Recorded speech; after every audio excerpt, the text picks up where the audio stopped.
Welcome to the 2023 Candidates Forum. I'm Peter Webb. I'm president of the board. No hissing and booing. Save that for the candidates. Just want to remind you. Closer, Peter. Oh, okay. Is that better? Yes. Okay, sorry.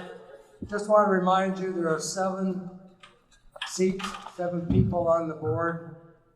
2 of those positions will be open at the end of February, and we have 4 candidates running to be elected to those 2 positions.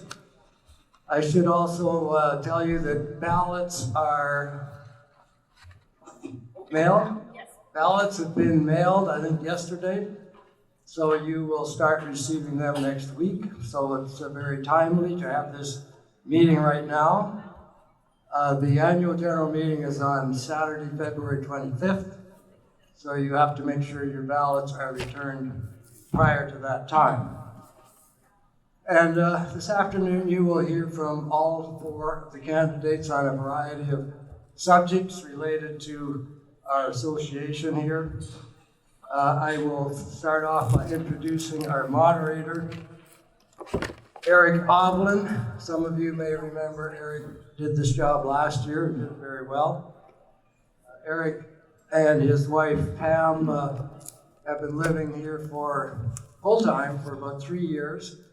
They're both very actively involved in volunteering in our community.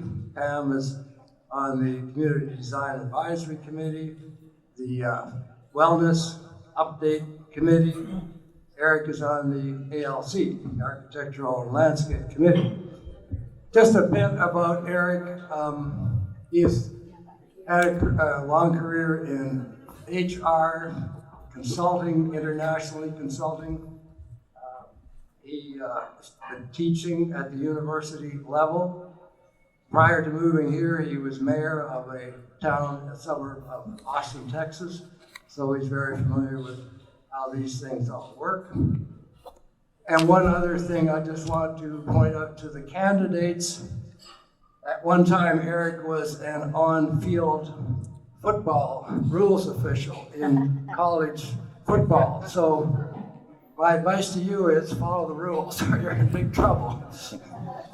All right, I'm going to turn the meeting over to Eric. He will explain to you the process that's been followed, what we're going to do, etc.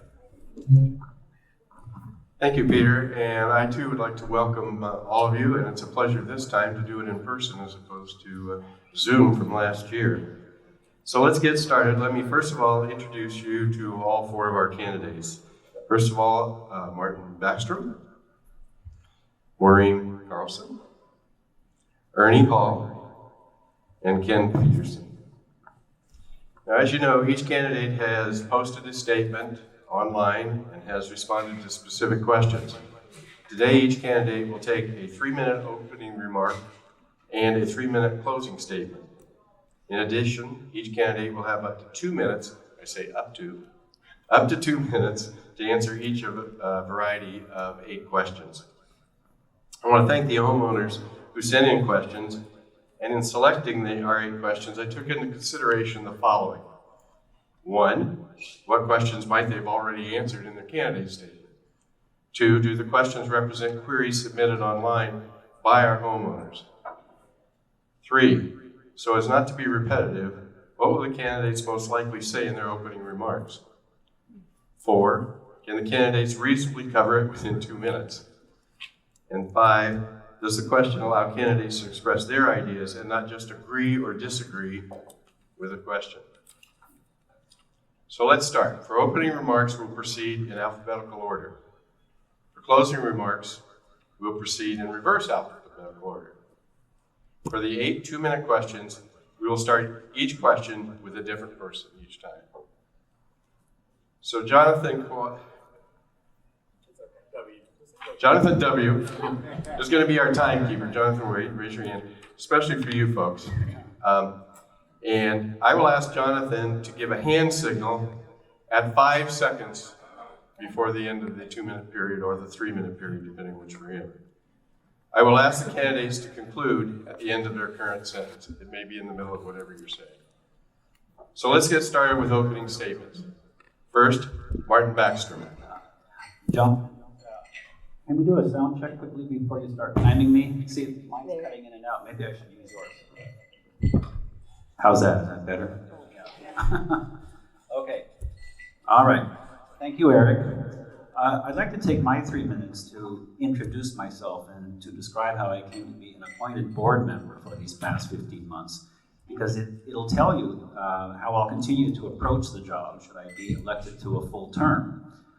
I've been a condo homeowner for almost 22 years now and have called the Desert Princess home since retiring in 2018.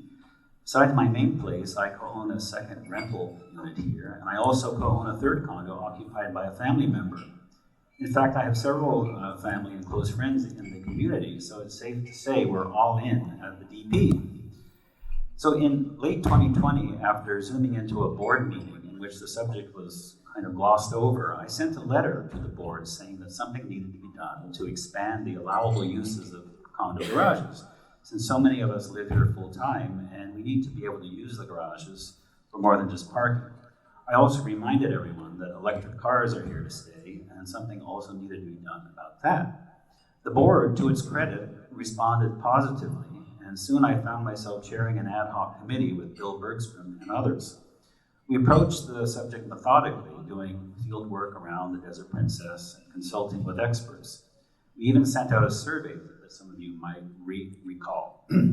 After 8 months of work, I submitted our 18-page study, the bulk of which I wrote, describing the problems and the solutions, which ultimately led this past year to a formal change in policy for garages, and also launched our EV charging effort.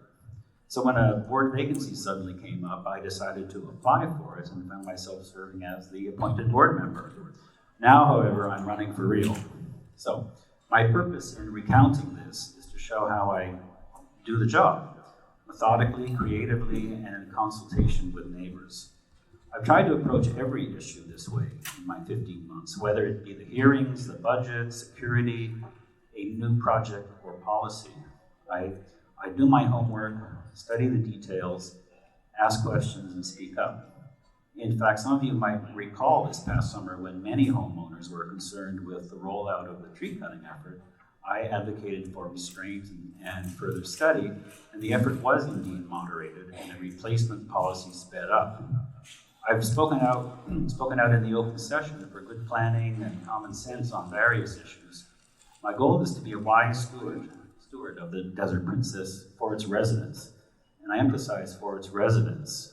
And this is why I've decided to run, to do my part to not only keep the Desert Princess a great place to live, but to improve it as necessary for the future, and to do so thoughtfully and in a cost-effective way. So thanks for your time. I look forward to the discussion this afternoon. I hope you got my email on Thursday, and I see some nods. Oh, okay, 5 seconds. Thank you. Thank you, Martin. Maureen Carlson. Thank you, Eric, and thank you, Jonathan and staff that are here to present this, and everyone that set up the room. I know that's a lot of work, even on a rainy day. I want to thank all of you for being here to hear what we all have to say. I think it's a very important way to learn about new residents. I am a new resident. We've been renting here for a couple of years, but in 2020, in COVID times, we thought, let's buy a place because we can hang out on the patio. We could still golf, and that would be a great way to spend our COVID time instead of quarantined in Minnesota.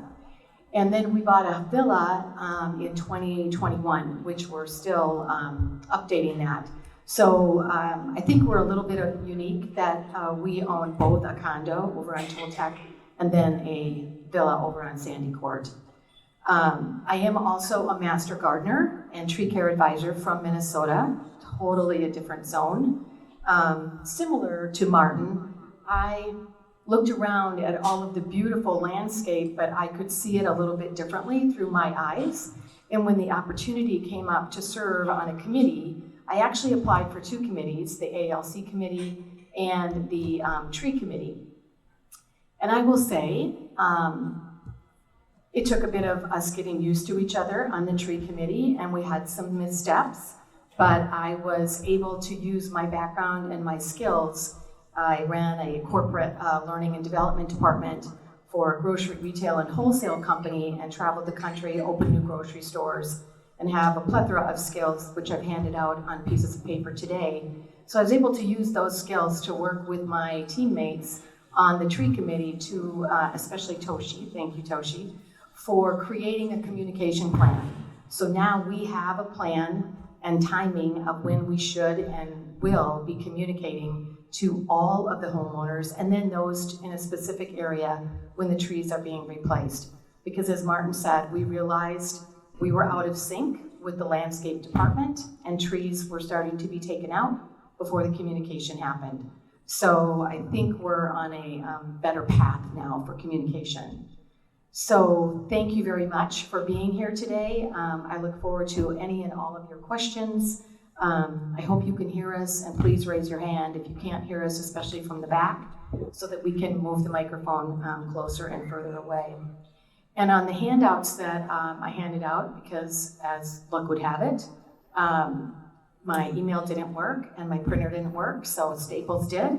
So I brought some copies today to give you some background. As I said, I am pretty new to the community, and I am retired, so this is my full-time home. No more snow. I love just sitting here where I can watch it.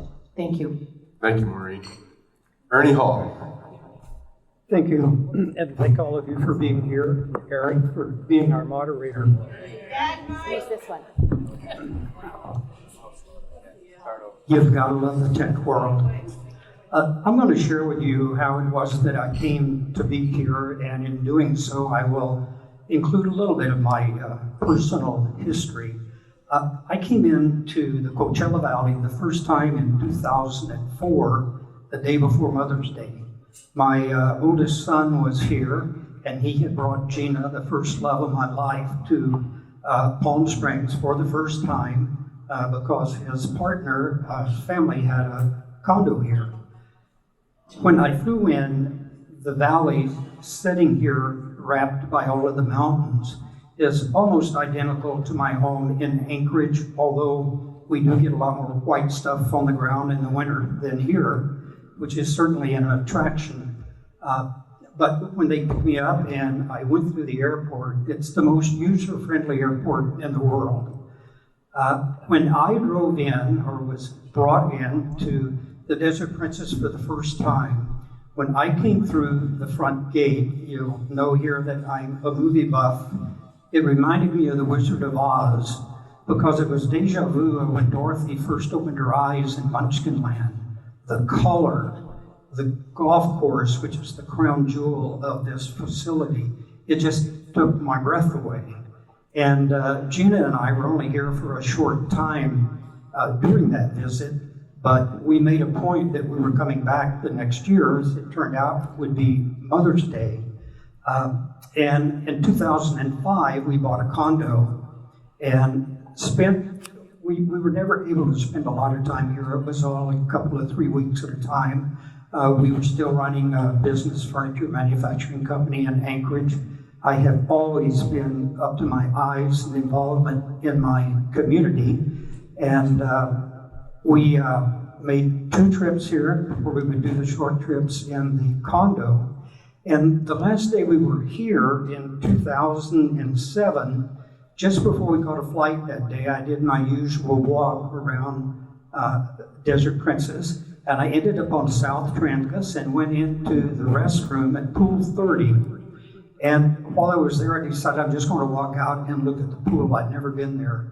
When I walked out to the pool and looked down Cielo number 4, the view, the ponds, the ducks, it was literally breathtaking. As luck would have it, I walked out of the pool and the villa next door had a for sale sign on it. I sprinted, and back then I could still sprint. I sprinted back to the condo, which was located at the corner of Desert Princess and North Nostoma, and got Gina and said, "You gotta come see this." So long and short is we bought the villa, and I've been in love with this place ever since. Thank you. Thank you. Ken Peterson. It's awesome. I wanted to hear the rest of the story. It was nice. How you doing? Good afternoon, people. Thank you for being here. Thank you for your time. I would like to start off by saying, excuse me. Please forgive me. I'm extremely nervous. This is not my forte here. So, but that said, so my name is Ken Peterson. My wife Dina and I, we've been here for roughly about 5 years. We own a villa, and we recently became full-time residents. And last year, we were both currently still working full-time, and we have decided to make Desert Princess our full-time home, our permanent residence. Like many of you, we love this place. We love being here. We love all the amenities here. Current golf member, very proactive, and all the stuff that's offered here for Desert Princess, the golf, the tennis, the pickleball, the swimming. I mean, it's a beautiful community, and I haven't never found anything quite like it throughout this valley. It's pretty amazing. So that said, I'm still working. I'm a project manager and field superintendent in charge of scheduling, estimating, bidding, and contract negotiations. These are my day-to-day tasks, which I believe would be useful as a board member. Some of these things I'm here to be a voice for the community, the condos and villas, because you can't have a community without unity. And I really want to see that kind of come back together, that togetherness that's kind of missing. There's a lot of us and them, and one of the reasons I am running is I feel I could bring that back together, because what's good for one is good for all. So that said, that's all I got to say at this moment. Thank you. Thank you, candidates. Thanks for that. Now we're going to begin the 2-minute questions. I'm going to read each question slowly, I hope, and I will read them twice. When it's your turn, if you need me to, I will repeat the question. Okay. Here's our first question. This year, how many Desert Princess Board of Directors meetings did you attend, either in person or via Zoom? And what's the most significant thing you learned to impact your service as a board member? Let me read that again. This year, how many Desert Princess Board meetings did you attend, either in person or via Zoom? And what was the most significant thing you learned to impact your service as a board member? We'll start with Martin. Well, being on the board, I've attended them all this year. Some in person, some by Zoom. One of the things that I've come to learn about being on the board is that it's more complicated than it first appears. We have to obviously serve the residents, but we also have to be faithful to the CC&R, the covenants of this place. And there's hundreds and hundreds of rules. And then there's state laws that sometimes tie our hands somewhat. We would love to do things a different way, but the state says something else. And then there's budgetary concerns, rising costs. So one thing I've learned is that we do our best to try to manage these conflicting things, and it's not easy sometimes. I mean, I would love once in a while to be able to throw a rule out and say that rule doesn't make any sense, but it's on the books and you got to kind of observe it. So it's a little bit of a struggle, but I think most of the time we're able to find a good compromise, a good way forward, and I certainly do my best to figure that out. As I said in my opening statement, I really do try to understand the situation fully. And I don't always please everyone, but as I mentioned in the statement that I also sent out the other day, I really do try to talk to people, talk to neighbors, and find the best way forward. So being on the board is like walking a delicate path. That's what I've learned. Thanks. Thank you, Mark. Maureen? Thank you, Eric. I have attended 3 meetings via Zoom and 3 meetings in person. And what I've learned is, and relearned, is that it takes a village. Sometimes not everyone can attend a meeting. life still has to happen, so board members have a quorum, they can go ahead and make things happen. I relearned that sugar goes further than salt. If you have a better attitude when you come in and talk to people and are perhaps more approachable, that might work a little bit better. And in my experience in serving on different boards, everyone looks at Robert's Rules of Order different. As Martin said, we have CC&Rs. We have to have some boundaries in order to make things work. I know it can be frustrating as an owner to want to make a comment because it just came up right now, but it's not the public speaking time. And whether you believe this or not, I believe that the board has been doing a good job of policing the audience. I have been on both sides, serving on a board. It can be hard sitting up here, and you're not getting paid for this, right? This is our volunteer time. And then when you're sitting out there in the audience and you're really frustrated and you want to say something, it doesn't always help to be shouting things out. It kind of changes the energy in the room kind of thing. So those are some things that I was reminded of in attending a meeting that reflect back on my decades worth of time working on a board. So my intention in volunteering, because this is volunteering, if you would honor me with being on the board, I want to be respectful of both sides. Thank you very much. Thank you. Ernie? Thank you. I've watched on Zoom 3 board meetings. I served on the Anchorage Assembly for 6 years. I never missed a meeting the entire time I was there, all of them in person. When I finished serving, I would join in if there was a topic that I felt was of interest to me. I did not attend board meeting or assembly meetings before nor after. Honestly, most of them is like being poked in the eye with a sharp stick, and there's not a lot of enjoyment in doing it. It takes a lot of time. One thing that I do know about this board and the 3 meetings that I watched is it does work different than any board that I've ever served on. And every board is governed by Robert's rules. And in all of the boards that I've served on, even with the assembly, the voters and here the landowners, homeowners, would have the opportunity to participate even during the meeting as we go through the agenda in those, as each agenda item is called out. The first question is, does anybody wish to speak to this?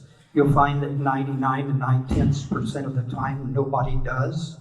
But what I've always found is the community had the feel, not only the feel, but they knew for a fact if they wanted to participate, it would be allowed.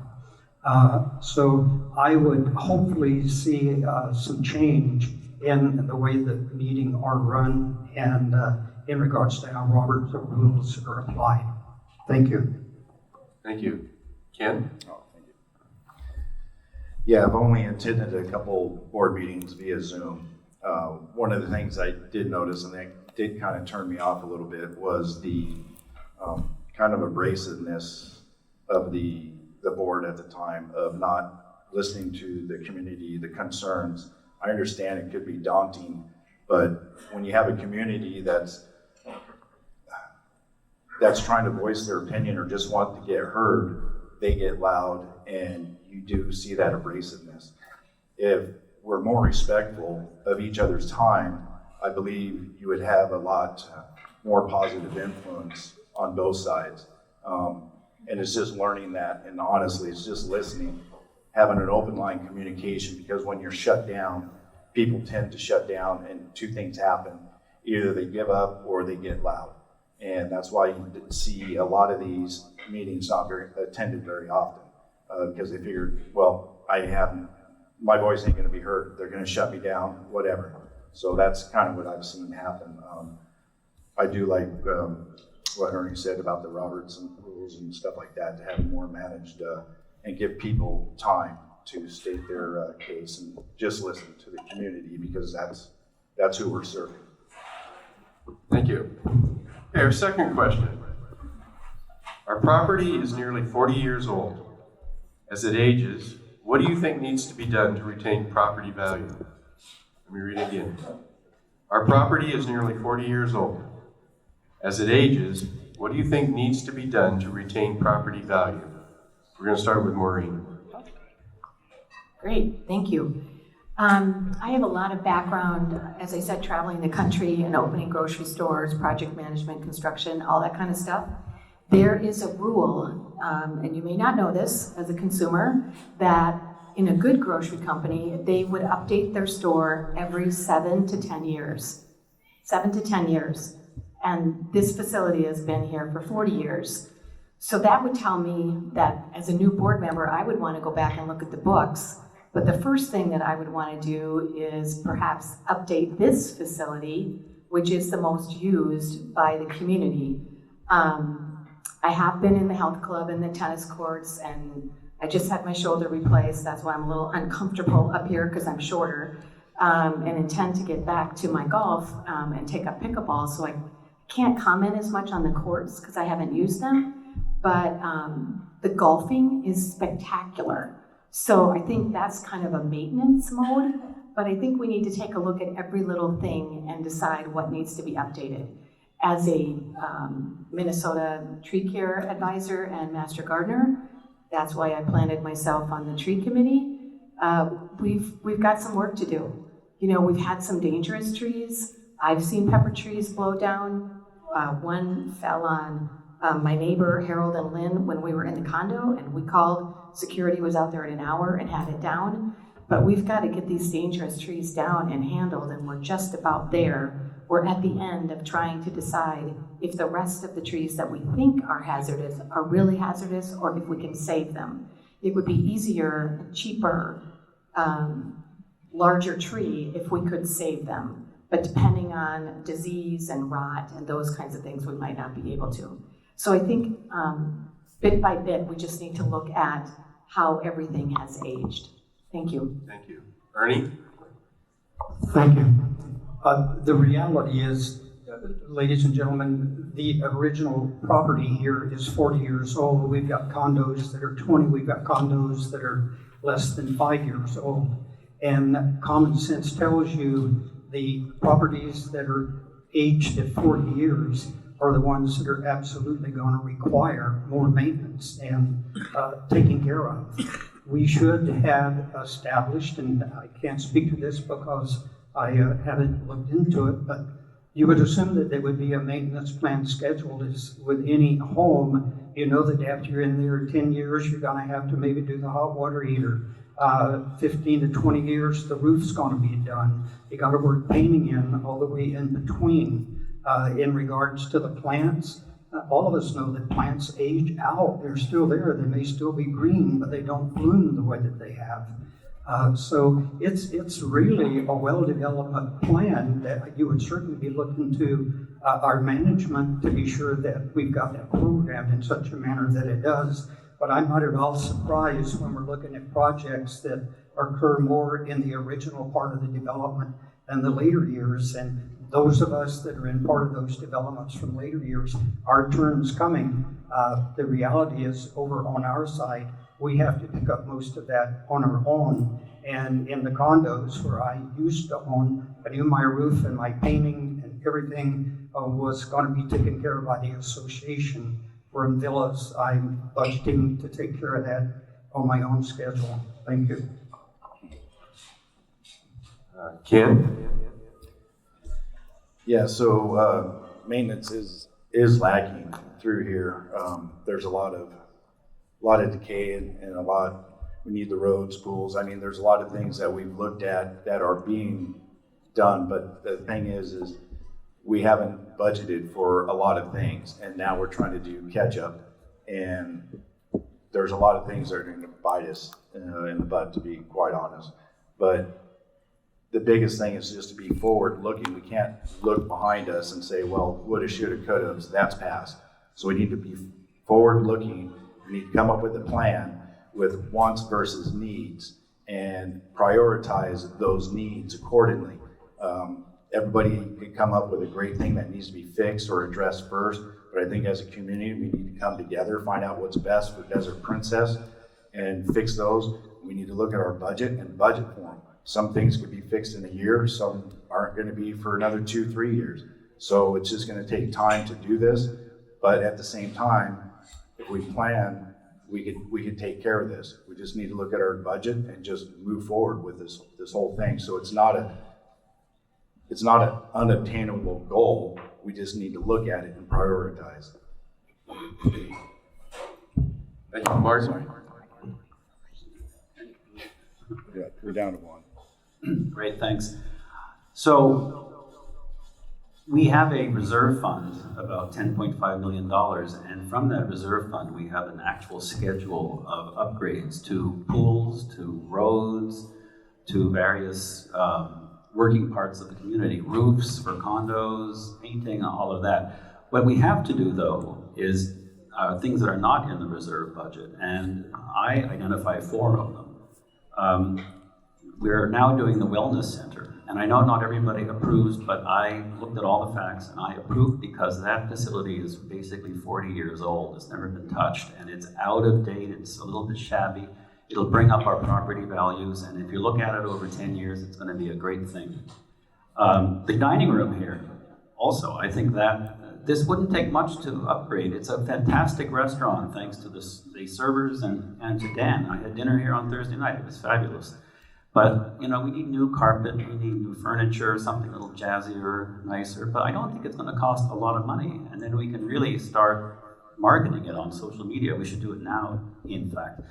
I'm working on a big project, EV charging. This is absolutely essential because the state is going to mandate it very soon. So we're a little bit ahead of the curve here. Absolutely have to do it, and that's not in the reserve budget, but that's going to pay for itself eventually. And I'm working hard to make sure that we do it in the right way. And then finally, landscape. Everyone mentions that. You know, the landscape initiative failed. I think most people realized it needed to be done, but they weren't comfortable with the terms of the loan. In speaking to a neighbor, I had a neighbor on Cumbres Court who came up with a great idea, I think, and that is come up with the HOA, I have 5 seconds, comes up with the packages, and you can sign on to a package for your condo or your villa for whatever the cost is, cut the red tape, do it. And I think many people would sign up. Those are my 4. Thank you. Now we have our third question. When you're elected to the board of directors, if you could change one thing at Desert Princess, what would that be and why? So when you're elected to the board of directors, if you could change one thing at Desert Princess, what would that be and why? We'll start with Ernie. Thank you. That's an easy one for me. The one thing that I would change is, as I addressed earlier, I would really like to see where the homeowners have more of an ability to interface with the board of directors during a meeting, as well as accessibility to individuals. I know it's always been there. The phone numbers are available. But you've got to have a comfort level that you're going to be welcomed when you do call. And it's also imperative that if you happen to work on a committee that does work and prep for a project, and then when you get to the point where that project is ready to be done, and if there happens to be a change, and in this I'm referring to the Wellness Center, when it was said in the meeting, yes, we've got changes, but the committee wasn't included. When you do that to individuals, you'll have a tough time ever getting them to stand up and be a part of a committee again, or even as far as that goes, be willing to try to engage. So mine would be engagement between the directors and this community, where everyone feels much more comfortable about that and has a high trust in what the board does. Thank you. Ken? Yeah, well, one of the first things I would do is, quite honestly, I'd take a poll. I'd like to speak with the community to find out what's important to them. So through that, you can get a pulse of what's going on in the community and their wants and needs of what needs to be done. So one of the first things I would do is, I'd like to have a quote town hall, an open meeting, and find out what's their concerns, what's their priorities. And granted, not everyone's gonna be happy, but we could come together, find a common ground, and then work on that as a community, as one, and then move forward and prioritize each project. Because there's several things. There's 1,200 people here with 1,200 different ideas. So we just need to find the one, prioritize, and just keep picking at them that way. Thank you. Martin? So I have a couple of ideas there, and the first one is probably a bit bureaucratic, but I'd love to have our CCNRs rewritten because they're so long and involved in some, there's a lot of unnecessary stuff in there. And in fact, we're probably going to do it. If I'm elected to the board, I'll be working on that very task. There are things in them that don't make good business sense. And I know that because I'm working on this electric vehicle project, and some of the things we can't do because the CCNRs say no. So that's behind the scenes, but it's important for the really good functioning of this place. The other thing that comes to mind is that I echo in some ways what Ken and Ernie have said. And since I've been on the board, I came on and there's been a few controversies. And you know, I would really like to work to reduce controversy and to bring relations between the various types of homeowners together. And I've said that to many people. And I can foresee, for instance, putting together a diverse committee of homeowners, you know, part-time, full-time renters, condos, villas, everybody. People who buy just for flipping even. And, you know, get them in the same room and they can come up with recommendations for this place. And the board, and make recommendations to the board. You know, we should do this, we should do that. And also, they externally facing too would be great, because I've heard people say we should be picking all our fruit and giving it to a food bank, but no one ever organizes that. But we could do good things for the community too. So I think that working on community relations would be a good task, and I would support that. Thank you, Maureen. Thank you. That was a little sneaky, because you answered a couple, but good job. No, it's all good. That's the beauty of being last, right? I can say yes, yes, yes, and I would like to see more listening sessions. I know they're difficult. I've facilitated some in my past life. It can be a little hairy-carry, really hard to do on Zoom unless if we have technology like my friend Roy here who can do Survey Monkeys, because we could do Survey Monkeys at the same time as a listening session. But to Ken's point, with the listening session, just with a series of colored dots, if we had projects set up around the room, you could say, okay, when we say go, everyone go, and then you go vote by the color of your dot, which is the highest priority thing that we should be working on. I think that kind of collaborativeness and listening, we need to do more of. I wasn't here full-time until the last 2 years. It's been COVID, so I'm given a lot of grace to, I don't know what happened before COVID times, and I was a renter.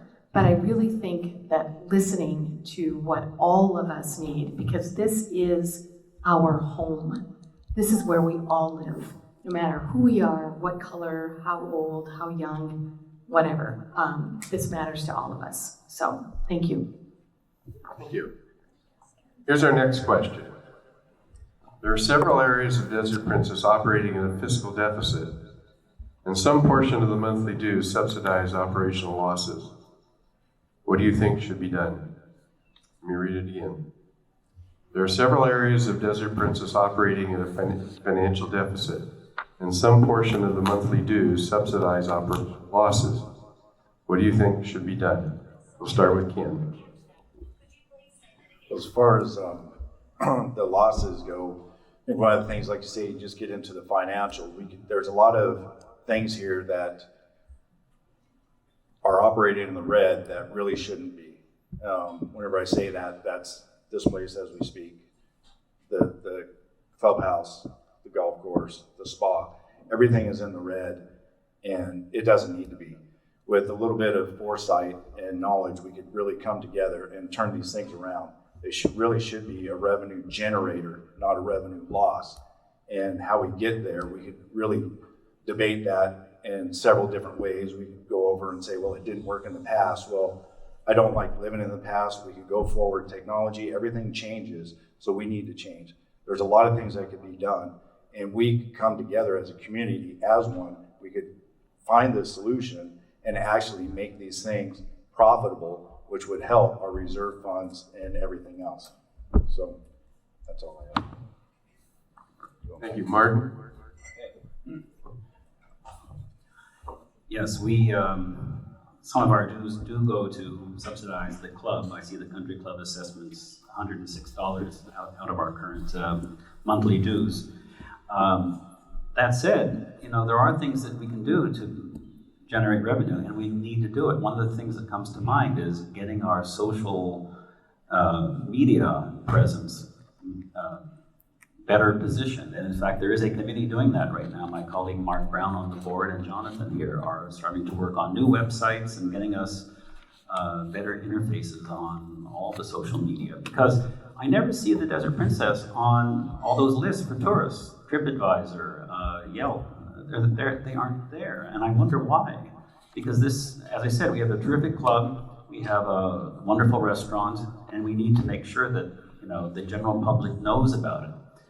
At the Village Fest a couple of years ago, there was the Desert Princess had a presence there, and the slogan was "Best Kept Secret in the Coachella Valley." And I wondered why should it be a secret? I mean, we really should be out there promoting it, and people will come. And I think we should let loose some of the talent in the Desert Princess, Dan and Rodney at the club, to really market this place and to bring up the revenue. They really need to do that. And we are going to have to keep subsidizing. I doubt it will, pay all the bills, but we can really protect our monthly dues in the future by doing this, I think. Thank you. Maureen? Thank you.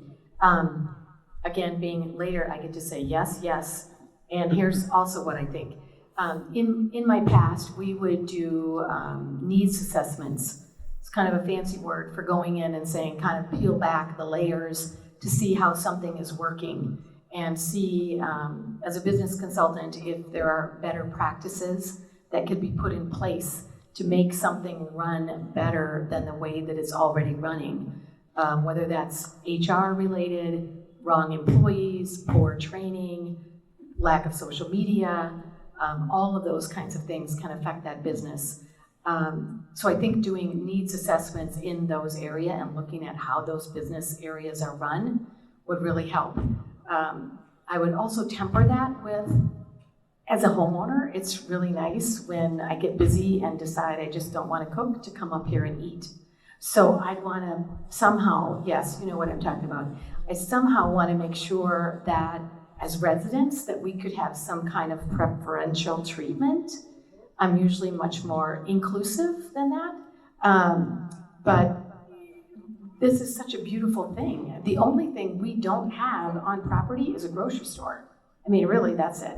So I just would hate to see us market and have social media and have it be so full. Now we have to make reservations, and I like coming up here in whatever I have on. That was one of the beautiful things, that we didn't have to spruce up to go up to the clubhouse. Some clubhouses do have a dress code. Well, we still have to be covered up. I mean, we have to be social, right? But you know what I mean. You still have to shower. But, you just have to, you don't have to put on pearls, let's put it that way. So I would just temper those needs assessments kinds of things and sprucing things up with making sure that the residents are still taken care of. Thank you. Ernie? Thank you. We all need to understand that for every action, there's a consequence. Before I get back to address that, understand when I bought here, I knew that I was buying into a resort. That resort included all of the amenities that have just been discussed. It was the restaurant, it was a beautiful golf course, it was a spa, racquetball, tennis courts, everything that I could possibly hope to do when I happen to be in this community. I do believe that, yes, we have an opportunity for revenue generation with the golf course, with the restaurant. As far as that goes with the wellness center, it's a beautiful center. But what needs to happen is what Maureen suggested, is that we get this community involved and we sit down and have a discussion about it. Because if the decision is that we want to make this a revenue generator, this restaurant's going to be totally different to what we enjoy now, in that we'll come here, have dinner with friends, and there may be a rather boisterous group over here that have finished a golf game and they're having a great time in the sports bar area. Same thing with the golf course.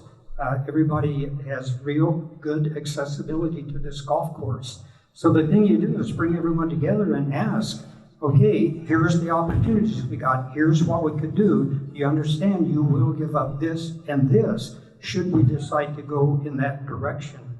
So that is a big community decision. Or we may just decide, raise my dues, and I'm happy with things the way it is. But if we want to maintain it the way it is, it's going to cost us more. Thank you.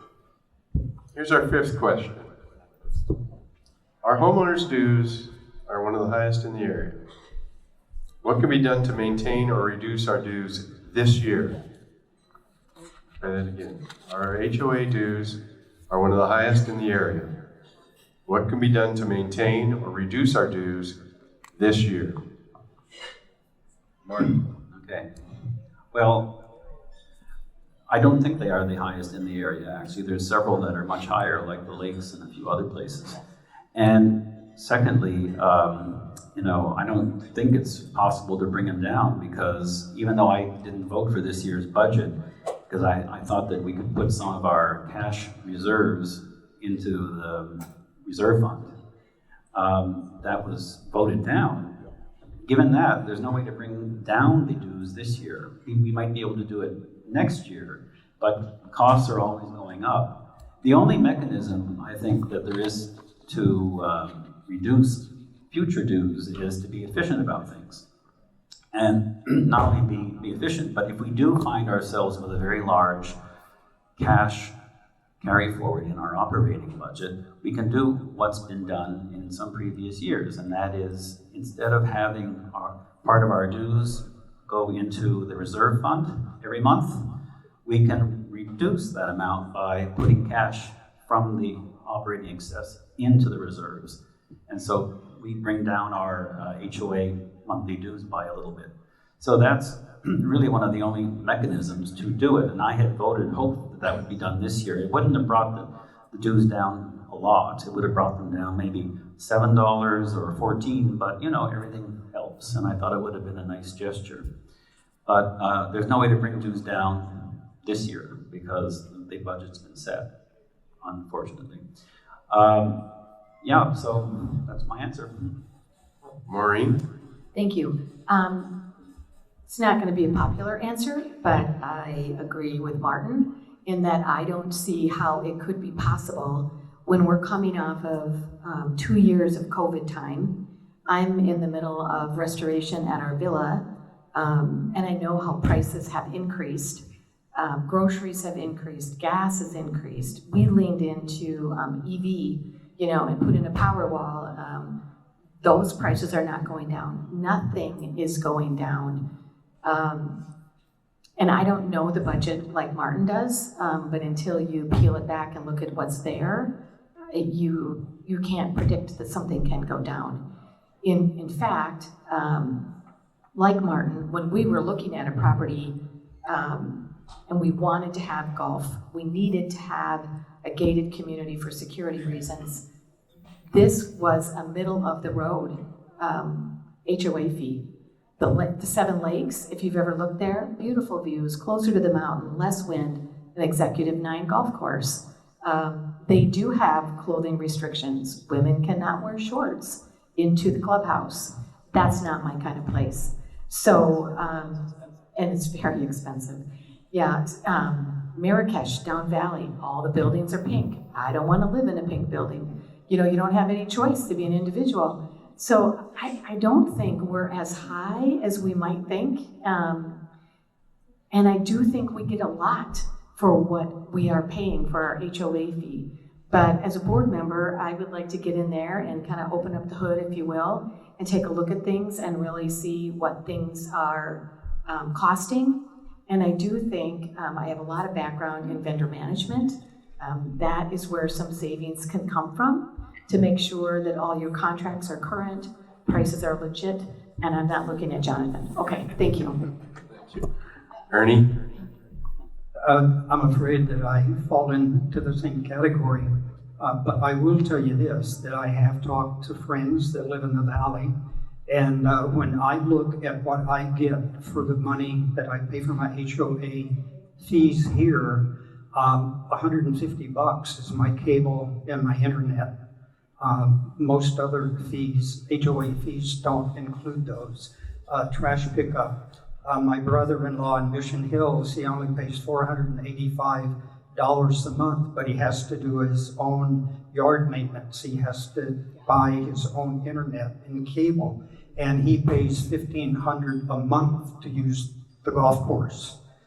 So when I totaled up what other friends have shared with me for people that live in golfing communities and using them, they're in a $2,000 a month range for what they're getting. I realize that golfers pay extra to play on our golf courses, but I also know that it's a very reasonable fee compared to other people in the valley and other HOAs. And I'm not a golfer, but I absolutely have no problem paying what I pay for the golf course because it's the greatest asset that I've got to the property that I own. So you always look and try to find efficiencies and savings, but what I have found out, anytime you go and vote for an individual that says, I'm going to give you more for less, then you've thrown your vote away. Thank you. Ken? Yeah, like you said, it is kind of hard to lower them after the budget has been set, obviously. But one of the things I do is definitely I take a look at current vendor contracts. That's kind of a huge thing. So that's one of the ways you can look at costs, and then also shopping those contracts for a minimum of 3 bids. So you could do that and cost savings. Just, I'm sure we all have insurance, and if you just pay your insurance every year, it's the same. But when you actually go out and shop your insurance, you'll find out after you've had it for roughly 5-10 years, you can find a better deal somewhere else. So just because this person is, quote, your friend or, you know, answers all your questions doesn't mean he's giving you the best deal. So that's one of the things that I'd look at is just looking to cut those costs. And I'm more of an optimistic. I think we could take a look to figure out, I don't like saying no, to see if there is a way to cut some of the costs this year. I'm not sure, I don't have all the inner workings of this, but instead of saying no, like, hey, let's take a look, let's move forward and then address it where we could cut costs and see if it's bring it to the community. And it may not be feasible. Maybe we're cutting something that everybody enjoys. And it's like, is it worth it to save, you know, $10 a month or something? Maybe it's not. Maybe we just agree and move forward and then come up with a plan next year. Thank you. Now for our 6th question. Do you think that before the board approves a very expensive project and before it spends money on plans and permits, it should take a poll of the owners to see if this is really one of their priorities? Let me read it again. Do you think that before the board approves a very expensive project and before it spends money on plans and permits, it should take a poll of the owners to see if it is really one of their priorities? We'll start with Maureen. At first, I would have said yes, but really my answer is it depends. Because sometimes you have to do, like the needs assessment that I mentioned, because you don't really know what something is going to cost. So sometimes you have to do meeting with a vendor and they have to do the assessment. And that's what's happened with the tree committee. We're on a line of, are there more trees that really need to come down or not? So we had to meet with the vendor and we asked the board for approval to do this much. And that was to hire an outside vendor to take a look at those trees and say, are they hazardous ones or are they not? Is there a way to rescue them or is there not? If a resident was asking about this in terms of the wellness center, I would say yes, absolutely. Just like we did with the big landscape project. You know, they did a little proof of concept. They brought in all the products. We got to see them. We came in, there was a listening session, then we all got to vote. And what happened? It got voted down. Some voted yes, some voted no. So I think that's a more inclusive, democratic way to do things. But I think sometimes you also don't know what it is until you take a quick look at it. Like taking your car into the shop and saying, hey, can you take a look at this and tell me what's wrong with it and how much is it going to cost? And then I get to have input on whether I need to do it, want to do it, or whatever the case might be. Thank you. Ernie? Thank you. Anytime that you're going to do a major project, there is a process that you have to go through. The first process is somebody identifies that there's a need for the project. Then the second process is you have got to get all of the drawings done. You've got to engage an architect, landscape, whoever, so that you know exactly what you've got that someone can bid on, and you can also get estimates for cost of the project. I would see two steps. To me, the first step would be a work session, and that would involve the board with anyone in the community that wanted to attend, that goes to the presentation that talks about the project, the scope of the project. And if you decide that we want to proceed with this, it's going to cost us $100,000 to deliver to you architect, electrical engineering, all of the engineering necessary to the project. Once that money is expended, then our managers are able to solicit bids that would then, you would come back where you would know the actual cost of that project. So first you would okay the fact that you're willing to spend money to have the documents that you need to achieve a price on the job. And the second would be able to come back and actually vote to spend the monies. But at that point in time, anybody attending the meeting should be able to have a real good idea of exactly what it is they're voting for and what they're going to have when the project is done. Ken? Yeah, Ernie was reading my notes. So it's pretty much verbatim what I was thinking. Ernie has a really good point. I don't want to take that away from him. I'd have to agree with him on that 100%. So yes, I would take a quorum, get the community involved first. Second, look at it, come at a two-stage approach. All right, guys, if we want to move forward, then we can get some bids, this, that, and the other, and then announce a cost.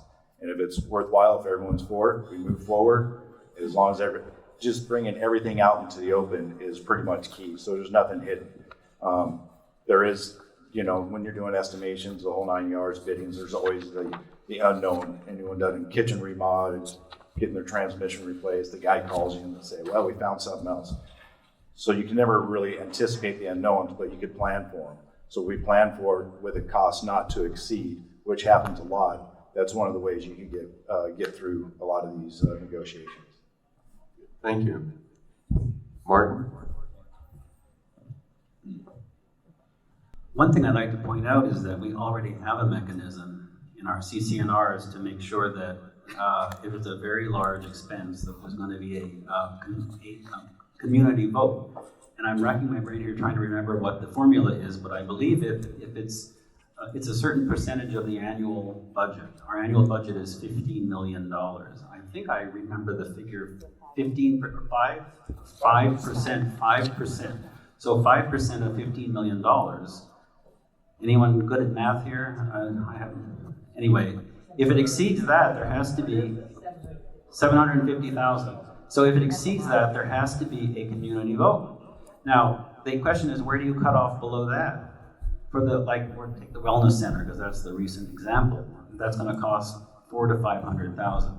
Do we want to have a community vote for that? If it's 4 to 5% of our annual budget, many people would say yes. I believe we should send out surveys. Surveys are great.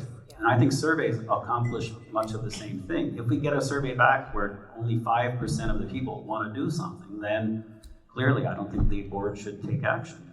But it's not practical to take a vote on everything. But we already have the mechanism for large expenses, and I think we should stick to that. But the board and the committees and the community input, we have a duty to keep modernizing this place. And I think if we do it prudently, if we do it in a way that's cost effective, over time, not doing all the projects at once, we will accomplish the goal of both maintaining this place and making it beautiful over time. And you have to look at it as a long-term investment. So, thanks. Thank you. Moving on to our 7th question. How will your qualifications and experience make a difference on the Desert Princess Board of Directors? How will your qualifications and experiences make a difference on the Desert Princess Board of Directors? We'll start with Ernie. That truly depends on which one of my friends you talk to. But I have in-depth experience serving on boards. In every endeavor that I've been on under those boards, the thing that has always been most crucial to me is an open line and outreach to the community that you're serving. So I do know how it works. I've run it, I've been a part of, and I kind of take pride in the fact that one thing that has been said by me a lot of times is Ernie doesn't tend to say a whole lot, but we typically find when he does speak, it's worth listening to. Ken?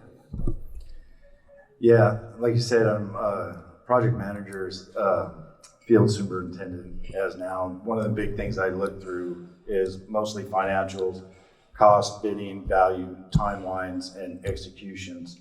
And to me, I think those are critical, especially in running this community, when we have maintenance and upgrade costs. And that kind of brings everything we've all been talking about full circle, is the wants versus needs. And once you prioritize that, you can really put together a timeline. Like you said,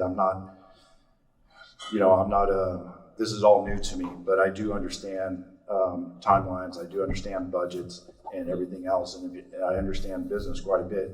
So if you could look at this towards a cost of value, if the value and costs are profitable and make sense, you move forward with the whole project.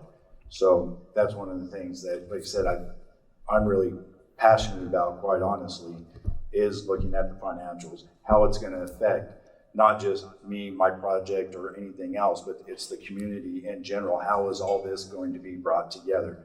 Is it going to raise our costs? Is it financially feasible to do that? Do we want to do that? And the whole 9 yards. And then the other thing is return on investment. Some of these things are maintenance issue. There's not a return on investment, and some of them are beautification, and that's great. We need all of that. But until we can get our financials in check, then we can move forward, and we could honestly, I honestly believe this wholeheartedly, we could make all these wants and needs come together. Is it going to happen today? No. Next year? No. But if you plan, we can make a path to success. Martin? Well, actually, my closing statement was this exact subject. I'm going to tell you why you should vote for me, but I'm going to add a couple of points that you won't hear in a couple of minutes about why you might vote for me to be on the board. My background is in university administration for the most part. I spent my whole career in Berkeley, and we bought a condo here years ago because it's so frigid in the Bay Area, and we really like the desert air. But in my job, I spent decades working with a wide variety of people on very complicated subjects, having to do with policies and research and various student affairs. And I also worked in physical plant and facilities, buildings. And it's complicated, and I had a reputation of being very good at that and being able to work with a wide variety of people. So I think that's what I'm bringing to the board. as well as research skills. And one thing I'm not mentioning in my closing comments is another quality that I really try to bring to board work, and that is empathy. And the whole morning session is devoted pretty much to hearings, where people have received citations or there's an issue, and you hear their story. And I really like to give people the benefit of the doubt and to not throw the book at them. I mean, we have to go by the rules, obviously, right? But there are so many attenuating circumstances. And if I feel that the person, for whatever circumstance, doesn't deserve this ticket or whatever, I vote to excuse them. I think that's a very good quality to have on the board if you feel it's justified. Thank you. Maureen? Thank you. So I've got a pretty extensive background. That's why I printed it up. And like I said, I'm new. I think one of the biggest things that I would bring to the board is I've got more than 20 years, more than 40. Oh my God, I'm 65. I have more than 40 years of board experience and volunteer work. And in some of that, and you'll see if you look deeper in the background, for my neighborhood group in the city of Minneapolis, I was the president of the group, 20 years, managed the neighborhood revitalization program that the city of Minneapolis, with government funds, was providing to older neighborhoods. So to me, this really kind of applies to where we are. And we are residents, and that was residents. So similar to what Martin said, it can't just be black and white. It can't just be numbers. These are people. These are their homes. Things happen. I didn't know I was going to have my shoulder replaced. Things happen, to all of us. And we need to learn to adapt with those things that go on. So I think those kinds of things, the fact that I helped the city of Minneapolis put together a strategic plan, myself and 45 other individuals.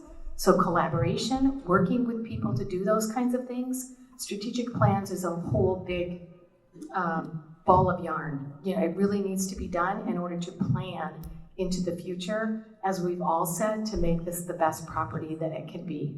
So I think those are the things that I can bring: strategic planning, consensus building, and collaboration, working with neighbors. All of us are neighbors, no matter how far away we are in this 500 acres. Thank you. Thank you.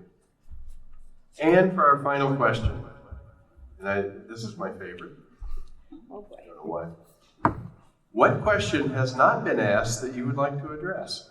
So let me read this one again. What question hasn't been asked that you would like to address? We'll start with Ken. That's a great question. And yes, my favorite color is chartreuse. Want to leave it there? Almost just want to mic drop it. So. Well, like I say, just to kind of reiterate, one of the things that is just looking at our, everything comes back to money in this whole thing. Like I say, it's a great community. There's a lot of positives. So many times we come up here and we want to beat up the board. We want to, the whole 9 yards. It's us versus them. One group's over this group. I'd really like to see that community come back together and get into an agreement on pretty much everything.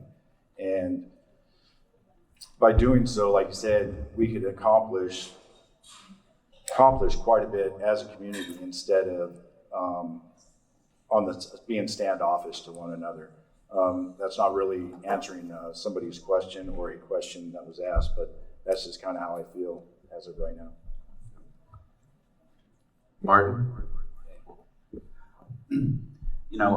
I attended last year's candidates forum, and I thought there was an excellent question asked then, and I actually have a few notes about it, and I'm hoping it would be asked this afternoon. So I'm going to say that what I hope would have been asked was that if you are elected to the board, what will be your general operating principle, your philosophy for how to approach a big decision?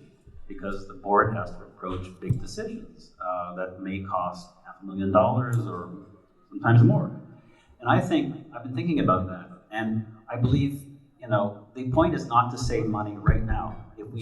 If it's a reasonable cost that can be paid for over a little bit of time, I think we have to say, is this good for the Desert Princess now?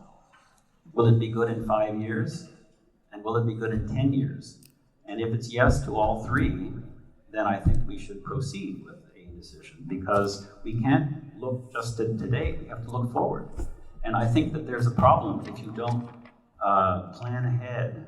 And there was a lot of deferred maintenance in the earlier years of the Desert Princess, which the board in the last 5-10 years has had to deal with. So let's look ahead. And I think that's how we should act as a board. Maureen? Thank you. I'm surprised that nothing was brought up about security. I'm really concerned about security. When I was president of the neighborhood group, and we didn't have quite this many households, but we had every size, color, shape, variety, XL Energy, all kinds of things. Security was key, and we had block clubs, we had our national night out, we had the second largest national night out in Minneapolis, in Minnesota, and might have been because we were in Minneapolis, but I think security, some friends know that when we came up here to play bingo, which is a public event, we had some friends who had the golf cart stolen. And it's like, holy cow, that changed all of my practices. Now I don't leave my key in my golf cart. I don't leave my clubs on there. I don't leave my little rangefinder. All the nicey-niceys have to go away, and it's a pain. We've followed what we thought might be somebody into another neighborhood that shall remain nameless. We called the police. We might have gotten another board member involved to help us figure out what was going on. And that's when we learned that the Landau gate will open for anybody, anytime, and no matter what was going out. And Martin, already being on a committee, worked to help shut that down. And that gate became locked at 10 o'clock at night and not reopened till 7. That's a beginning. And I really did not want to live in a community with those tire puncture things. But I think we need to look at security. I know that my wife is ex-military, there's some PTSD there. And we wanted to move into a gated community because we had a break-in in Minneapolis. So security to me is primary, and that would be something that I would want to discuss. Thank you. Thank you. Ernie? The question that I had hoped would be asked of me is, why did you vote yes for the landscape revitalization? I'm going to break it down for you. Sandy and I sit down and had a discussion. Every decision we make is one made as a team. And what we did, we were hearing about the $5,200,000 project, and there was going to be $2 million worth of interest paid on that. And the first conversation we had was, what are we going to get for that if we vote for it? We've spent a significant amount of money upgrading our home here, the landscaping, interiors, and we wanted to have the highest value possible, but that's not possible if the common areas don't equate to what your home is. The second thing we did was we took what we called a common sense approach. Sandy and I weren't borrowing $5,200,000. We were going to be responsible for $4,290 over the time of the loan, and the interest that we were going to pay was $1,650. When you put those numbers in your head, that makes a huge difference in what you're giving consideration to. So if I were a board member and I had to make that kind of a decision, I would be in a totally different situation. What is a small number to me could be a huge number to other individuals in this community.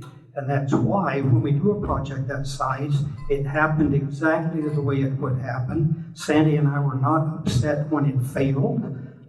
We will continue to be here. We will continue to treasure this place. But that's the democratic way of doing it. That was the way that we reasoned out. We weren't borrowing $5,200,000.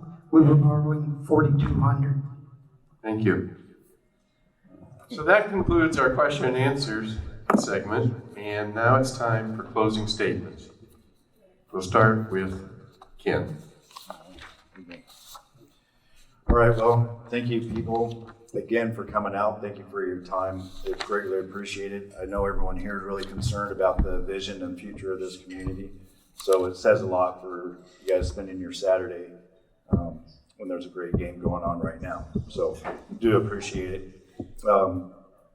One of the things we should really focus on is the wants versus needs as we move forward, even with the board members, and finding a problem, the solution that works for everybody. So one of the big things is, for me would be, I always look at a problem as just a solution unsolved. And it's quite easy to break problems down whenever you got open communication with everything. And that's one of the biggest things I think we need to do as the board is open that line of communication up, whether as brutal as it may be, but I think that really helps because everybody tends to shut down. They think they're not going to get heard, they're not going to participate. And when they don't participate, then things kind of get out of control. The board thinks everything's great, and it just leads into a lot of problems. The other thing would be, I think, also moving forward is just to look at the current contracts just to renegotiate, because you can find savings in those. And regardless if I'm elected or not, that's something I think really should be done. And getting 3 bids, turning this place, the revenue losses into a generator. You could do that. And I know some of you are concerned that you're not going to get your table at dinner time and all that neat stuff. But honestly, there's an easy way to do that. There's a solution for everything. We sit back, look at it, redo this thing, maybe even have special seating for homeowners or something. I don't know. These are just some of the ideas, but I'm sure we can come together and find a common solution to everything. So just by communication, there is solutions, and that's the biggest thing I'd like to say today, is keep the communication open, and all ideas are welcome, and we can find a common ground for everything. Thank you. Ernie? Thank you. I would appreciate an opportunity to serve on this board for you, and I would go back when the question was asked, what could I bring to this board? The one thing that I've always kind of taken solace in any board that I've served on is I tend to bring common sense. I understand the CC&Rs. I understand the fact that, yes, you can make a decision if you use a percentage of the total budget, et cetera, and so forth. Common sense to me means, yes, I know the CC&R says that legally I could do it, but that is not the way that I'm composed here. It's important to me that no matter what, I get feedback from other individuals. That doesn't mean that at the end of the day, when the time comes and I have to sit down and vote, I have any qualms about doing it. But I want to do that vote on good information that I've received from the community that I represent. And that's why it is so imperative. If there was one thing that I could do here, I would make it where we would ensure that we had the ability to hear from everybody that was a homeowner. That's never going to happen, ladies and gentlemen. It will never get to 80%. There's just, our lives get in the way. It's not because we don't care. It's not because we don't want to. But the night of the meeting, yeah, I had it scheduled, but my daughter had a skating event that I had to establish that priority. And I have the willingness to serve. I know that what we're talking about doing would require more time. But if I offer to represent you, I'm telling you that means I'm willing to give the time that it takes to listen to you and get your input into developments and things that occur within this organization. And this is a peculiar comment to make. I'm honestly a board member that I believe I should serve at 30,000 feet. I'm going to look at all the information. I'm going to review everything that I need to review. I'm going to take the time to reach out to you. But at the same time, I'm going to let the people that we hire here to do their jobs get that job done and not be there digging around and the grass. It's not my nature. So if that's the type of individual that you're looking for, I'm going to tell you, after sitting here, you've got 4 great candidates, but I would really appreciate your vote. Thank you. Maureen? Thank you. I would actually agree with Ernie. After hearing everybody, I think we've made your choice pretty tough. So I really want to thank all of you for being here today, because all of us are qualified. The thing that I think sets me apart is if you look at my experience of almost 40 years of serving on boards and volunteer communities, the amount of collaborativeness, the listening sessions, I think we need more of those. It is unrealistic, as you said, Ernie, to ever think that 80% of the people would respond. Not everybody likes to talk. And sometimes just when you thought you had something to say, someone else says it, so then you don't need to say it. So there's not a reason for everybody to talk. But I think that's the most important thing, is for all of us in our homes to be heard. That's what's important to me. You don't know this about me yet, but I'm not going anywhere. I moved the last time. We have been doing updates. My tree committee knows this. I bloom where I'm planted, and that's what my plan is to do here. And I want to help all of us by listening to you, working collaboratively with the rest of the board and all of the committees to just continue to grow our property and enrich it to be always on that path to be the best that it can be. Thank you very much. And Martin? So I think this has been a useful exercise, and I echo everyone here in saying that all 4 of us would bring something very good to the board. And I do believe that a wide range of thinking and experience is critical, since we're a community composed of different people and circumstances. And even though I believe the board does a very good job in representing homeowners, differing experiences and backgrounds still make a crucial difference. And this is not to create factions on the board. It's in fact the opposite. It's to avoid groupthink and to lend insight when important matters come up. I believe, for instance, that the board needs more women serving on it, and Maureen can certainly help with that. I endorse that. As well as directors representing the interests of rental property owners, as rentals are an important part of our community. And of course, as many have long said, we need more condo owners on the board, as condos represent more than half of our community. You know, some might think that this diversity doesn't really matter since everyone on the board has the best intentions, and that's certainly true for the most part. And I've been impressed regularly by my board colleagues' sensitivity on many issues. But there are subtle ways in which it does help to have a wide homeowner experience, to have wide homeowner experiences on the board to inform the conversation and to bring true democratic representation. I mean, look at it this way. I don't think this would ever happen, but you know, if there were no golfers on the board and we're running a 27-hole golf course, you might think that's a bit weird. That's a problem, even though everyone has the best intentions. I'm not a golfer, but I've learned a lot about golf courses in the last 15 months. So what you'll get from me is someone who can not only tick some of those boxes, but someone who takes a thorough and careful approach to the issues we face as a community. I've been told more than once that I bring a street-level view to board matters. And I think what's meant by that is I talk to neighbors, whether at the pool, on daily walks, or through my network of friends and neighbors, and I pay attention to the matters that affect the livability in our community, you know, small matters even. There are inescapable things that the board must deal with, like rising costs, new state laws, CC&Rs, the Davis-Sterling Act, which runs our lives, and other things. But we need to do our best to balance these realities with promoting what's best for the Desert Princess and its homeowners. You know, I don't care about politics or fitting in with a group. I really don't, and I never have, and my friends will tell you that that's true. What's important to me is doing the right thing to ensure that the Desert Princess stays a terrific place to live.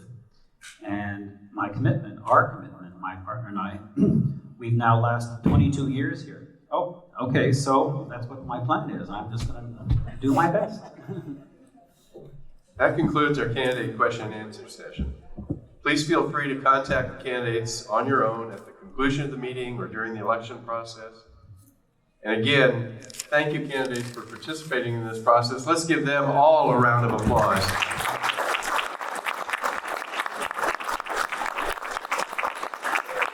I will now turn this back to Beer Whip. Okay, am I getting through here? Yes. Okay, so I would also thank the candidates. It takes a certain amount of, I don't know what, to sit up there and do this. And I will thank Eric for moderating the session. He alone picked the questions, so if you have a problem with the questions, talk to him. And of course, I thank all of you who came out and are interested in the affairs of our community. We'll just wrap up. I just want a couple of things. One, this meeting was videotaped, as you can see here. It will be posted on Condo Community, so if you missed anything, you can watch it again or tell your friends about it. I remind you that the ballots have just gone out, so you will be getting yours probably in the next week or so.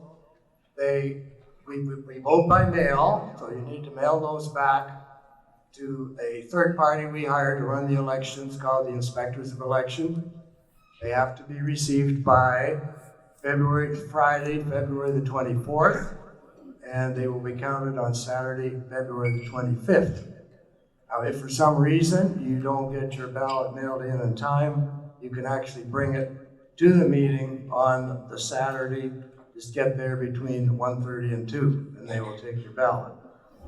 One other thing I should mention, which is a bit new this year, if you have 2 addresses on file here, a ballot will be sent to both of those addresses. We used to do that for Canadians because the mail takes so long. This year we're doing it for everybody. The reason for that is to make sure that everybody gets their ballot in time to return it and vote. So, but you're only allowed to vote once. Just want to make sure you know that. So I think that's about it. So I would just encourage you to exercise your franchise. You can contact any or all of these candidates at any time. I think they've all put out their email addresses and telephone numbers, so I would encourage you to do that. Thank you very much. The meeting is over. Don't fall off to the end. Well done.